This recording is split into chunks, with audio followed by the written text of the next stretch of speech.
back to my channel, or if you're new here, then welcome to my world. And if you like what you see, don't forget to subscribe. I wanted to talk to you today about the facts of selective mutism.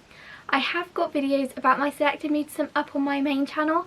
This is because I uploaded them before I developed the second channel, just because I wanted to have the vlogs of my day separate to my random videos. If you want, then head on over to Channel's World Vlogs after this video and subscribe so you can see what I get up to in my day. You may hear some things being repeated from what I've said in previous videos, but I just wanted to go into more detail about what selective mutism is. Just a disclaimer that this video is not about what everyone goes through. Everyone is individual. Some people go through similar things, some people go through different things, and selective mutism is not one definite thing. Everyone experiences some slightly different variations of it.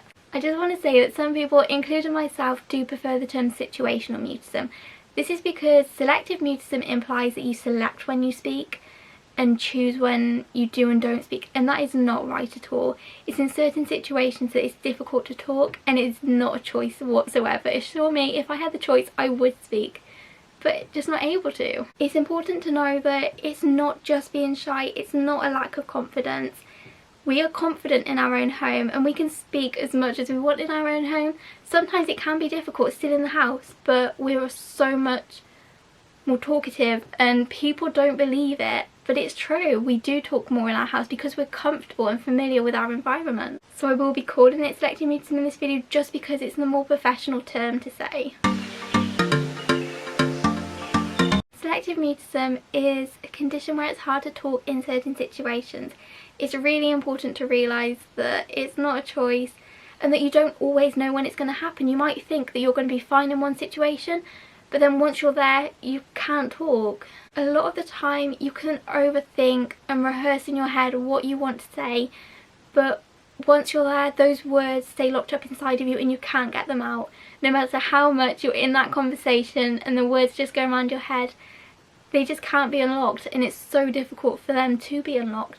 So very often you just don't go with what you'd been planning on saying for however long these words have been in your head for.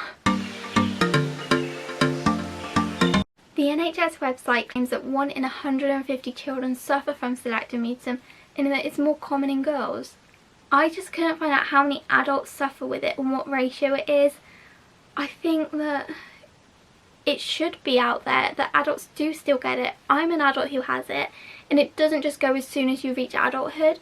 Some adults do suffer with it, some go undiagnosed, but some do have a diagnosis, and I just couldn't find that ratio anywhere. So there may be more reasons as to why someone develops or has selective mutism, but the two main ones are through inheritance and trauma. The Selective Mutism Centre website say that the majority of children with selective mutism have a genetic predisposition to anxiety. That word was very hard to say, so I apologise if I messed it up.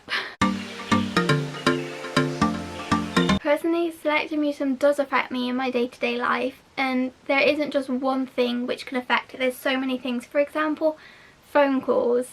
I can be okay making phone calls sometimes.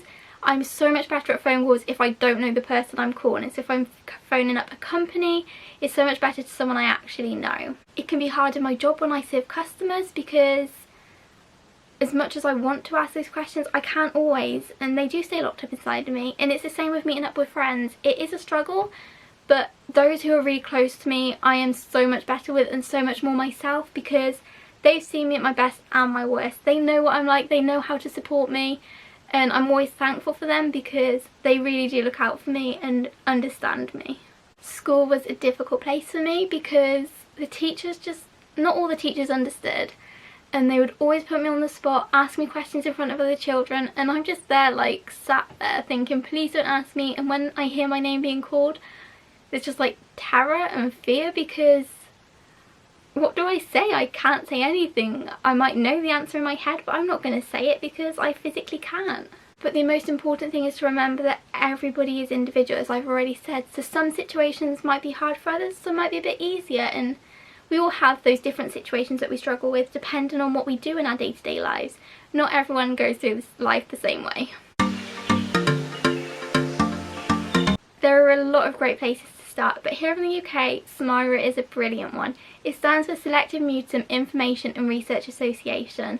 My mum went to them when I was newly diagnosed, because she didn't know what it was, she didn't know how she could help me, and they gave her all the support that she needed to help me go through childhood and get myself ready for adulthood. You can also look for personal blogs or videos just like this one, because those who go through it know it better than anyone else, any other professionals, because you know what it's like to live it, whereas the professionals are only gain their knowledge through what we have said and what we go through.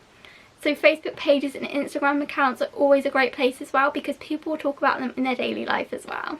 I hope that you found this video helpful and that maybe you've learned something new from it. So if there is anything else you want to know, any other questions you want to ask me, feel free to comment down below or message me on Instagram if you don't feel comfortable doing that. That is absolutely fine, and I'll be sure to answer your questions and maybe even answer them in an upcoming video. So I'll see you Monday on my main channel or back here next Wednesday with another video for you. Bye!